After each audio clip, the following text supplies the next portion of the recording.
Hello everyone, welcome to my channel. मैं हूं आकाश शर्मा और आप सब लोग देख रहे हैं maths by Akash Sharma channel को। यूपीएसआई बैच चल रहा है। फिफ्थ क्लास तक हम पढ़ चुके हैं। आज हमारी छठी क्लास है और इस छठी क्लास में आज हम पढ़ने वाले हैं फ्रैक्शन और रिकरिंग डेसिमल नंबर्स। तो चलिए बिना टाइम गवाए हुए स्टार्ट करते हैं, बाद में बातें करेंगे। तो बच्चे, हमारे सामने लिखा है फ्रैक्शन यानी भिन्न।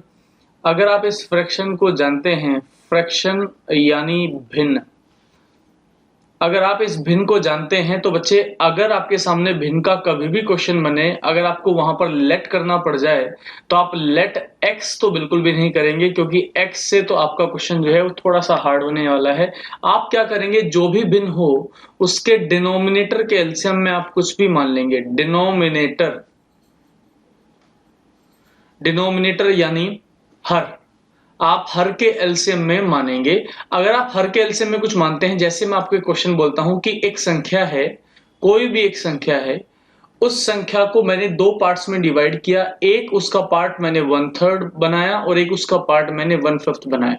मतलब किसी संख्या के दो भाग, 1/3 भाग और 1/5 भाग का जो अंतर है, इन दोनों संख्याओं में जो अंतर है वो 90 का है। तो उसने पूछा, बताइए संख्या क्या होगी। अगर आपसे इस तरीके का कोई क्वेश्चन पूछा जाए, संख्या पूछ ली गई, क्या होगी। अगर आप x मानते तो आप करेंगे x का 1/3 डिफरेंस x का 1/5 इज इक्वस टू 90। फिर आप लिखेंगे इसको x/3 माइनस x/5 बराबर 90। तो आप क्या करेंगे, 5x माइनस 3x बराबर नीचे जो एलसीएम बनेगा इसका बचे 15, तो 15 आ जाएगा इधर, 90 गुना में 15। फिर आप यहां पर देखेंगे 2x बराबर ये आ जाएगा बच्चों 90 गुना 15। तो जैसे ही आप x की मल्टीप्लाई x निकालेंगे तो ये आ जाएगा 45 गुना में 15। ये आ जाएगा बच्चों 675 आंसर। आपका आंसर आया 675। आपने देखा, मैंने x लेट किया आपके सामने, लेकिन जब आप x मानते हैं तब आपकी कहानी थोड़ी सी लंबी जाती है। अगर हम इसको x ना मानते, अगर हम इस कहानी को x ना माने तो ये आसानी से हल हो सकता है। कैसे हल होगा जरा एक बार देखते हैं। हम x की जगह, मैंने अभी आपको बताया कि हम उस डिनोमिनेटर के यानी हर के एलसीएम में कोई भी एक संख्या मान लेंगे। आपने देखा आपके सामने दो पार्ट लिखे हुए हैं, एक लिखा है 1/3 और एक लिखा है 1/5। आपके सामने दो पार्ट हैं, एक है 1/3 और एक है 1/5। आप 1/3 और 1/5 का एलसीएम ले लेंगे तो 1/3 और 1/5 इन दोनों का एलसीएम बनेगा 15। 15 का अगर 1/3 निकालेंगे तो बनेगा बच्चे 5, और 15 का अगर आप 1/5 निकालेंगे तो बनेगा यहाँ पर 3। इन दोनों का अंतर बनेगा 2। वो तो 90 का बता रहा है, तो ओरिजिनल 90 आप ऊपर रख देंगे, लोकल में वैल्यू आप नीचे रख देंगे, और गुना में आपको संख्या की वैल्यू चाहिए, यहाँ पर आप इसको गुना में लिख देंगे। 2 से 45, 45 गुना 15 होता है 675। ये तो मैंने आपको समझाने के लिए इतना किया। जब आप एग्जाम में बैठे होंगे तब आप वहीं निकालेंगे। आपने 15 माना, 15 का 1/3 5, 15 का 1/5 3, अंतर 2 का, 90 वैल्यू 2 की गुना में चाहिए 15 की। ये कहानी बहुत तेजी से घटित हो जाएगी। कब घटेगी ये कहानी आपके सामने, जब आप ढंग से पढ़ेंगे कि किसी भी भिन्न वाली वैल्यू को हम किस तरीके से इजीली हल कर सकते हैं। आज मैं कुछ क्वेश्चन भी आपके सामने रखूंगा, आप बहुत जल्दी से उसे सीख जाएंगे। तो चलिए स्टार्ट करते हैं। क्वेश्चन आपके सामने लिखा है, 1/4 of a tank holds 135 liters of water. What part of the tank is full of contains 180 liters of water? आपने देखा कि उसने बोला कि किसी एक टंकी का 1/4 भाग 135 लीटर पानी रख पाता है। तो बताइए कि कौन सा भाग 180 लीटर पानी रख पाएगा। ये आपसे पूछा गया है। अगर आप ये कह सकते हैं, अगर आप ये कहें कि 1/4 ऑफ द टैंक, मतलब किसी टंकी का जो है वो 1/4 भाग, किसी टंकी का 1/4 भाग कितना पानी रख पाता है, 135 लीटर पानी रख पाता है। आपसे पूछा गया 180 लीटर पानी रखने में कौन सा पार्ट चाहिएगा। तो आपने ऐसे कर दिया, इसको 45 से भाग करेंगे तो 4 बार, 45 चौक होता है 180, 45 से 4 बार और 45 से 3 बार। आपने 4 से 4 काट दिया, आपके सामने आ गया 1/3 आंसर। मैंने क्या किया, आपको समझ में अगर बात आ रही है तो मैंने क्या किया बच्चों, ध्यान से सुनना इधर। आप भी, जो बच्चा पहली बार पढ़ रहा है वो लिख ले ओरिजिनल ऊपर आएगा, नीचे आएगी डुप्लीकेट वैल्यू,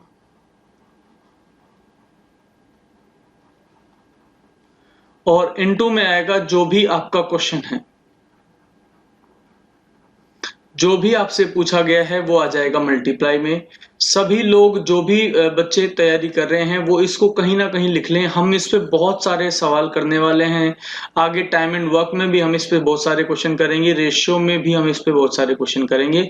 लिख लें आप इसे ओरिजिनल यानी वास्तविक नंबर, वास्तविक संख्या, अपॉन में लिखेंगे आप तुलनात्मक संख्या, और इनटू में जो भी आपसे पूछा गया है या जो भी आपको चाहिए उसको आप लिखेंगे गुना में। आप ऐसे भी लिख सकते हैं वास्तविक संख्या अपॉन में तुलनात्मक संख्या इनटू में जो भी चाहिए। जैसे यहां पर उसने बच्चे बोला 1/4 भाग, 1/4 भाग, 1/4 भाग टैंक में कितने लीटर पानी आता है, 135, यानी इसकी तुलना हमने करी है 135 लीटर से। हमें कितना पानी भरना है, हमें भरना है 180 लीटर।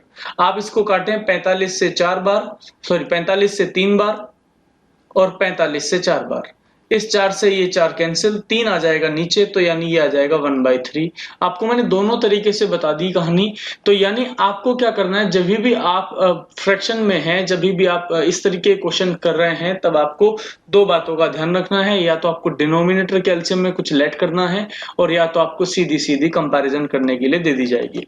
अगला सवाल आपके सामने है, लिखा है What is 2/3 of half of 369, यानी 369 का आधा और उस आधे का 2/3 कितना है।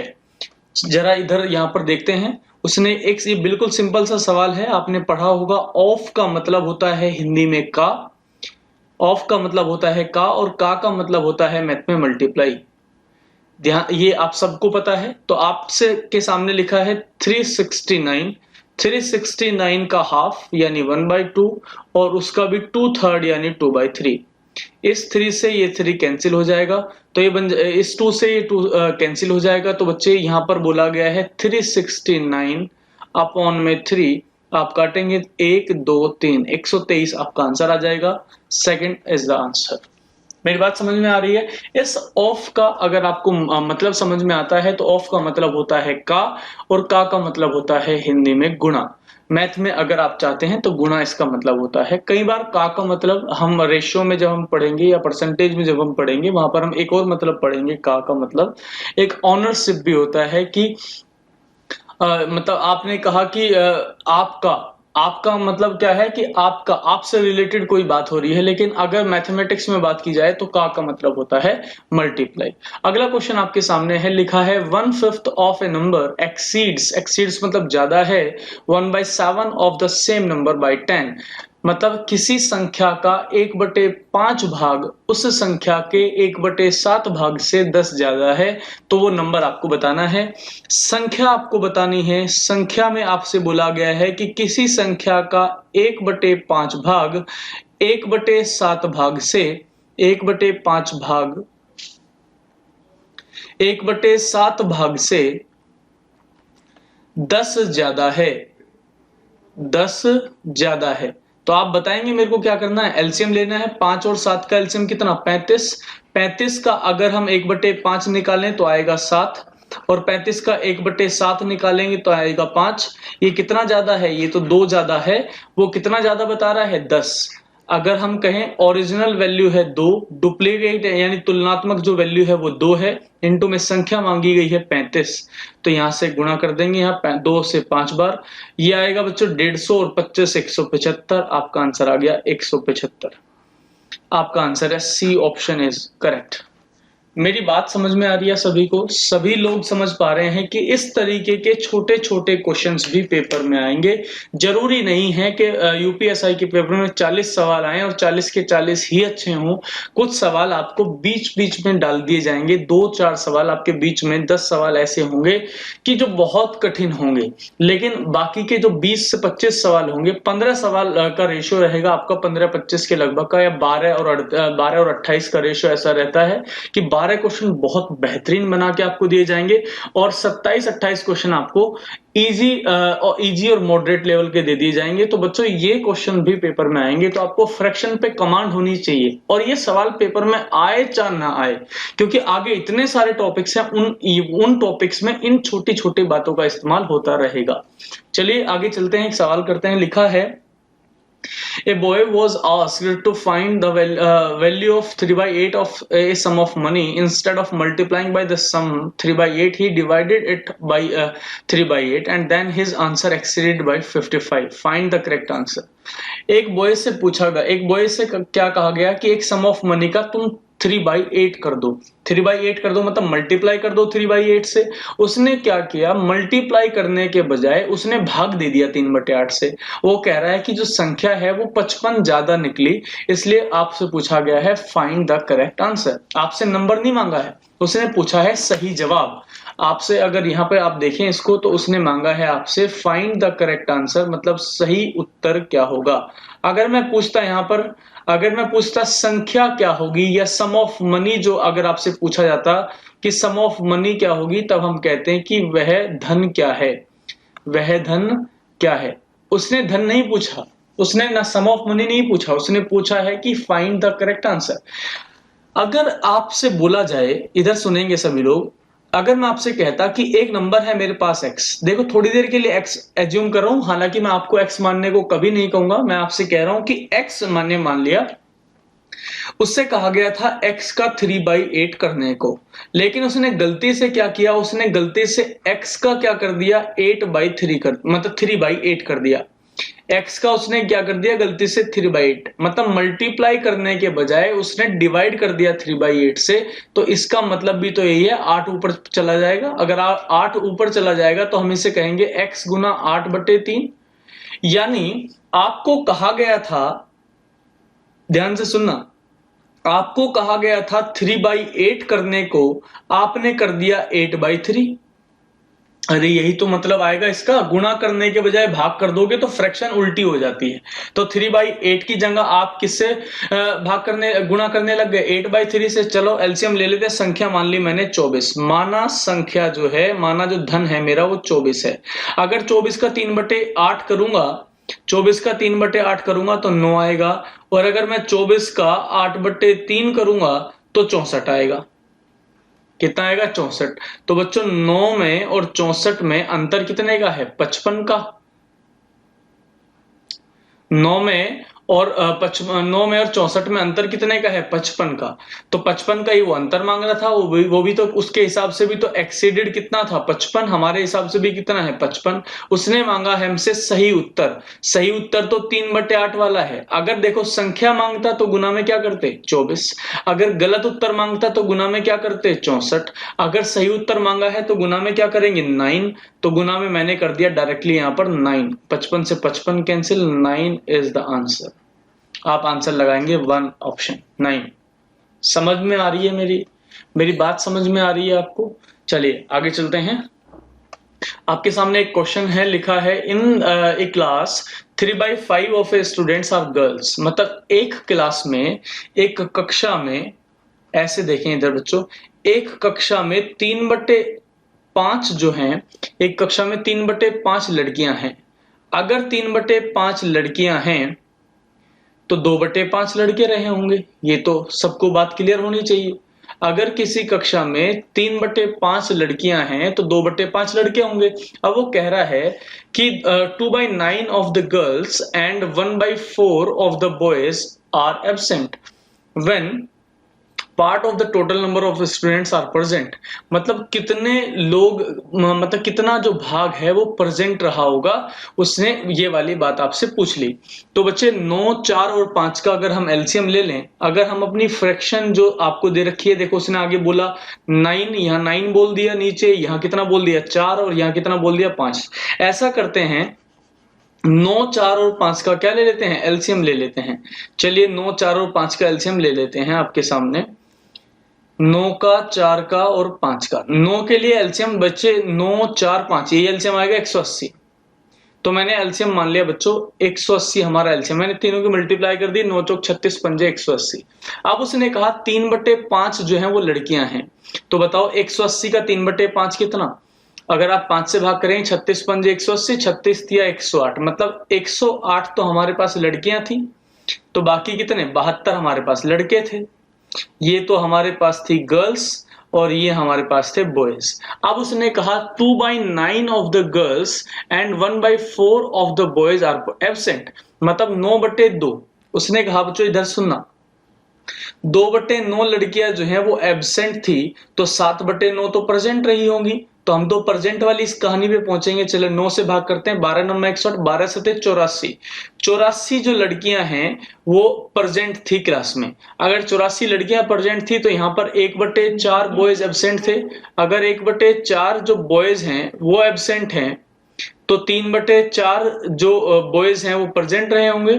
तो 3/4 निकालते हैं, 18 चौक 72, नहीं 18 3 54, 54 जो बच्चे हैं, 54 जो लड़के हैं वो प्रेजेंट रहे होंगे। उसने कहा बताइए प्रेजेंट कितने लोग हैं, 84 और 54, 8 5 13, 4 4 8, यानी 138 बच्चे जो हैं वो प्रेजेंट थे क्लास में। किसमें से, टोटल 180 में से।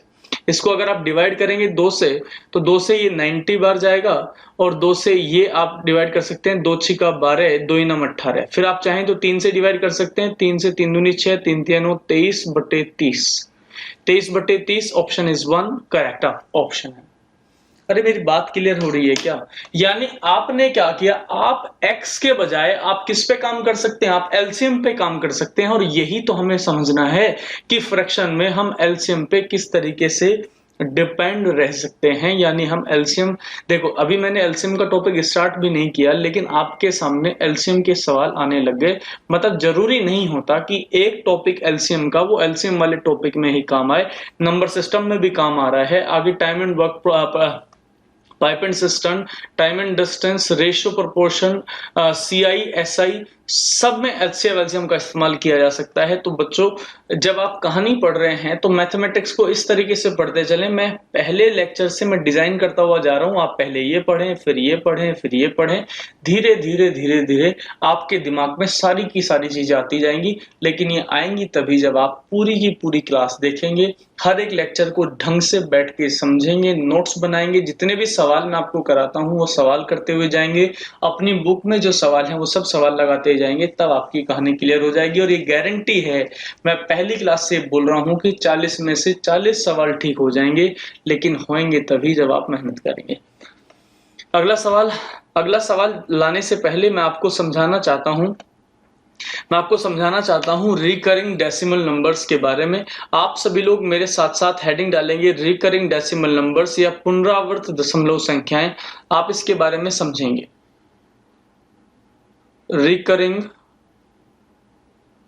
रिकरिंग डेसिमल नंबर्स, या आप इसको कह सकते हैं बच्चों पुनरावर्त दशमलव संख्याएं। अब ये किस तरीके की संख्याएं होती हैं, कैसे आती हैं, वो समझेंगे। मान लो 1/3 लिखा है, जब आप 1 को 3 से डिवाइड करने चलेंगे तब आपके सामने आएगा बच्चों पॉइंट में 3, फिर 3, फिर 3, फिर 3, और ये कहानी कभी नहीं रुकने वाली, ये चलता जाएगा। मतलब 1/3 मैंने जब डिवाइड देना चालू किया तो पॉइंट लगाया, 0 लगाई, 3 3 9, फिर 0 3 3 9, फिर 0 3 3 9, फिर 0 3 3 9। इसका मतलब है कि ये डेसिमल जो है, ये 3 जो है वो आगे कंटिन्यू होता जाएगा। तो ऐसी संख्या को हम कह देते हैं पुनरावृत्त दशमलव संख्याएं जिसमें किसी भी एक अंक की या किसी भी दो अंकों की पुनरावृत्ति संभव हो जाती है, ऐसे सवालों को हम बोल देते हैं, ऐसे नंबर्स को हम बोल देते हैं पुनरावृत्त दशमलव संख्याएं। जब आप पुनरावृत्त दशमलव संख्याएं की बात करते हैं तो इसको इस्तेमाल करने के लिए हम ये भी कर सकते हैं, हम लिख सकते थे 0.3 और 0.3 के ऊपर बार। इस बार का मतलब होता है पुनरावृत्ति। इस बार का मतलब क्या होता है? पुनरावृत्ति। पुनरावृत्ति का मतलब अगर मैं आपके सामने कभी ये एग्जांपल लिख देता, 0.27 पे बार, 0.27 पे बार का मतलब है बच्चों 0.27 27 27 एंड सो ऑन चलता जाएगा। अगर हम ऐसी ये कहानी और लिखें तो ये भी लिख सकते हैं 0.357 पे बार, तो आपने लास्ट के दो पे बार रखा तो इसका मतलब हो जाएगा 0.3575757। यानी आप ये कहना चाहते हैं कि अगर पूरी की पूरी डेसिमल में जो भी आपको डेसिमल वाला नंबर दे रखा है अगर उसमें पूरे पे बार नहीं है तो किसी दो संख्या पे बार दिया जा सकता है, लेकिन वो शुरू की दो संख्या पे बार नहीं, हमेशा लास्ट वाली संख्याओं पे बार देगा, या तो लास्ट 1 पे या तो लास्ट 2 पे या तो सारी की सारी संख्याओं पे। चलिए थोड़ा सा आगे चलते हैं। अगर मैं आपसे कहता हूं बच्चों, अगर उसने ऐसा कुछ लिख दिया, देखो मेरी बात समझो, अगर लिख दिया उसने 0.3.3333 एंड सो ऑन, अगर मैं इसको हल करना चाहूं तो कैसे हल करूंगा? लेट करते हैं, लेट किया मैंने x is equal to 0.3333 and so on. अब मैंने कर दी मल्टीप्लाई 10 से तो ये बन गया 10x और ये बन जाएगा 3.3333 एंड सो ऑन। अगर हम यहाँ 10x रखते हैं, अगर मैं 3 को यहाँ अलग करना चाहूं प्लस में लिख सकता हूं 0.333। अब इसकी तो वैल्यू हमने क्या मान ली थी? x, तो इसको हम कह सकते हैं 10x बराबर 3 प्लस x।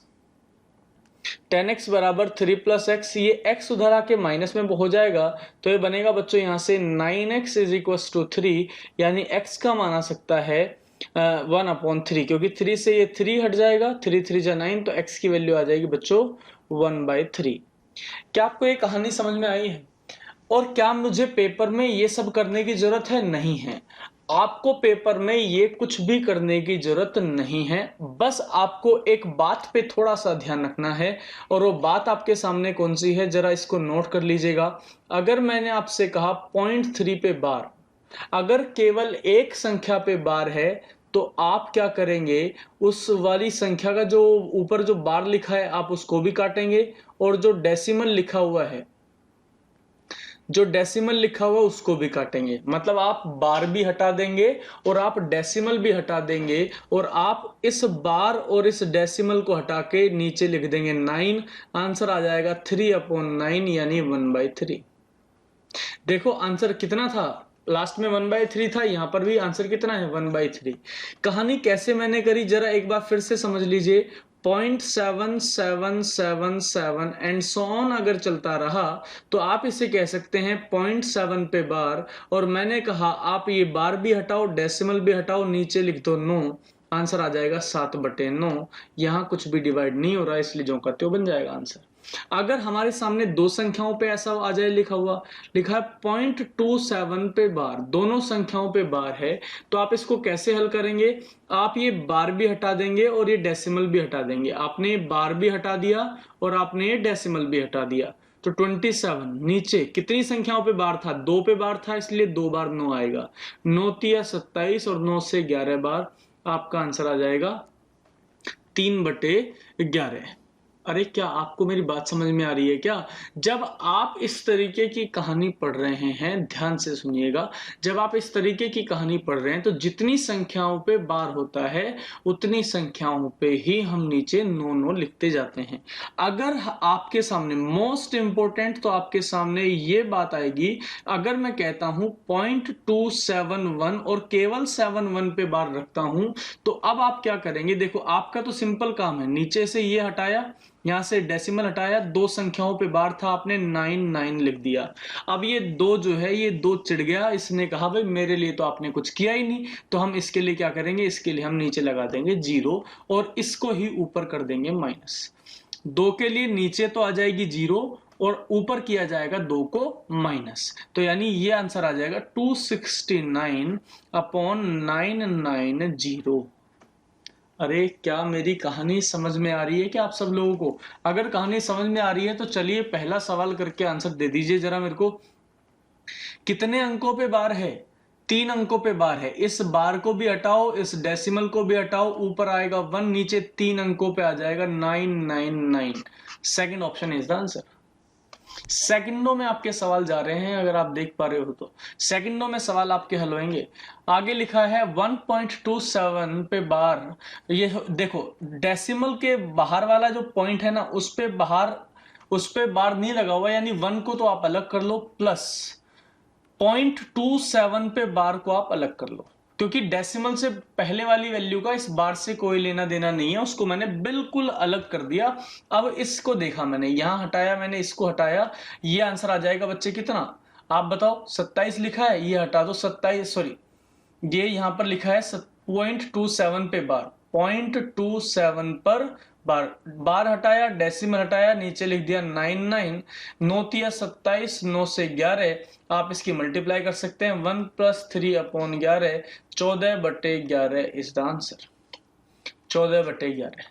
कहानी क्लियर है? अगला सवाल करते हैं। लिखा है the number 0.121212 in the form of P by Q. इसको पी बाई क्यू की फॉर्म में आपको बदलना है। लिखा है आपके सामने 0.121212 एंड सो ऑन। इसको मैं कह सकता हूं 0.12 के ऊपर बार, और इसको मैं कह सकता हूं 12/99, क्योंकि मैं इसको भी हटा दूंगा, इसको भी हटा दूंगा, तो 3 से कट जाएगा, 3 चौक 12 और 3 से कट जाएगा 33 बार। आपका आंसर आ जाएगा 4/33। Third option is the answer. क्या आपको ये कहानियां समझ में आ जाई हैं? अगर आपको ये कहानी समझ में आई है बच्चों, तो ध्यान से सुनिए। अगर आपकी कोई भी क्वेरी होती है तो आप मुझे टेलीग्राम, इंस्टाग्राम, फेसबुक किसी पे भी मैसेज कर सकते हैं। वैसे तो मैंने यहाँ पर व्हाट्सएप नंबर लिखा है, तो आप जो अपनी क्वेरीज हैं वो मेरे को व्हाट्सएप नंबर पे भेजें, और या तो इस वीडियो के कमेंट में आप मेरे को भेज दीजिए, क्योंकि व्हाट्सएप पे देखना मेरे लिए बहुत ईजी होता है आपकी क्वेरीज। तो आप बच्चों ध्यान से सुने, आप जो भी कमेंट करेंगे, वो जो वीडियो पे कमेंट आएगा वो, और अगर आप कोई क्वेश्चन करते हैं तो आप उस मुझे व्हाट्सएप पर कोई भी क्वेरी या कोई भी सजेशन आप मुझे व्हाट्सएप नंबर पर मेरे दे सकते हैं। मेरा व्हाट्सएप नंबर है 8920079127। और बच्चों शायरी हमारी आती ही रहती है आपके सामने, तो अगर आप लोगों में से कोई भी शायरी करने के लिए इंटरेस्टेड है, या कोई भी कहानी, शॉर्ट स्टोरी, या किसी भी ऐसी चीज के लिए जो आपकी हॉबी है, जो कैमरे से रिलेटेड है, उसके लिए भी आप हमसे कांटेक्ट कर सकते हैं। मेरे व्हाट्सएप नंबर पर आप क्वेरी कर दीजिएगा कि आपको शायरी कहनी है या इस तरीके की चीजें। आप अपनी तैयारी पूरी करके आइएगा, बशर्ते कि आपको रिकॉर्डिंग जो है वो फ्री मिलेगी, और एडिटिंग के जो है बच्चे वो चार्जेस लगते हैं, वो तो मैं भी चार्जेस पे करता हूँ, मेरा भी फ्री नहीं होता है। लेकिन अगर आपको कैमरा या शूटिंग या एडिटिंग का जो काम है वो फ्री रहेगा, तो आप मेरे को मैसेज कर सकते हैं। डायरेक्ट नंबर है आपके सामने 8920079127। इस पे क्वेरी छोड़ दीजिए कि सर मेरे को करना है, और इसका जो टाइमिंग होता है बच्चों वो संडे होता है, ठीक है ना? तो ध्यान रखें, अगर आपका स्टूडियो से रिलेटेड कोई भी काम है उसके लिए भी आप मेरे को मैसेज कर सकते हैं। तो चलिए मिलते हैं अगली क्लास में। नमस्कार।